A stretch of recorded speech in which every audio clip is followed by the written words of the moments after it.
Étant jeune, étant toujours en quête d'apprentissage, d'emploi, je trouve que ces opportunités-là ne sont pas très légion ici dans l'intérieur du pays.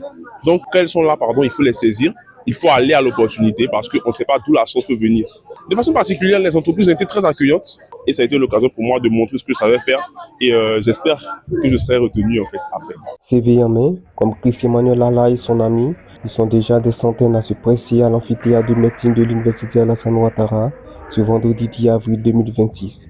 Étudiants, diplômés, primo-demandeurs d'emploi, tous viennent tenter leur chance à la première édition du Forum des stages et de l'emploi FODES-Boaké 2026 avec l'objectif de repartir avec une opportunité concrète. Dans la salle et sous les stands, les échanges s'enchaînent, masterclass, ateliers, entretiens. Ici, on apprend à se vendre, à se démarquer et parfois même à repenser son avenir vers l'entrepreneuriat. Nous avons des pépites dans nos écoles.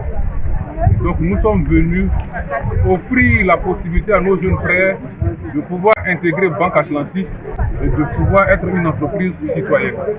Nous cherchons des profils pour intégrer notre entreprise et pour cela, on n'a pas besoin de connaître quelqu'un, il suffit d'avoir une bonne formation.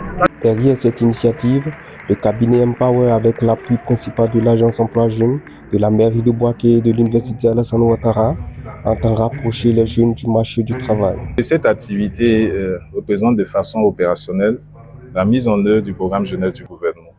C'est un programme qui fédère toutes les énergies, comme je l'ai dit dans mon discours, mais qui amène les différentes structures, les différents partenaires de l'écosystème à se rapprocher pour une seule cause, pour venir présenter les opportunités et l'information à tous ces jeunes.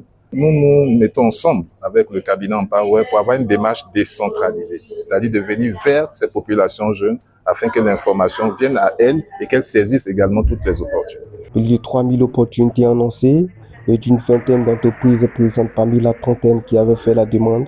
Le forum affiche ses ambitions. On a un intérêt fort de pouvoir inciter la jeunesse à mieux se renseigner sur les métiers, les compétences, mieux s'insérer sur le marché de l'emploi en connaissant mieux l'environnement du marché du travail. Et c'est surtout quitter le monde académique pour pouvoir maintenant mieux connaître le monde professionnel.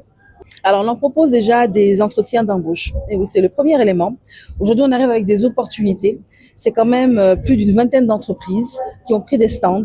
Je viens de dire tantôt des entretiens d'embauche, mais c'est aussi du coaching, du développement de compétences. Et au-delà des chiffres, ce sont surtout des trajectoires qui s'écrivent, des jeunes en quête de repères, de perspectives et surtout d'un premier pas. Dans un contexte où l'emploi public ne peut absorber tous les demandeurs, ce type d'initiative s'impose peu à peu comme un passage obligé. Une porte ouverte pour toute une génération en attente d'avenir.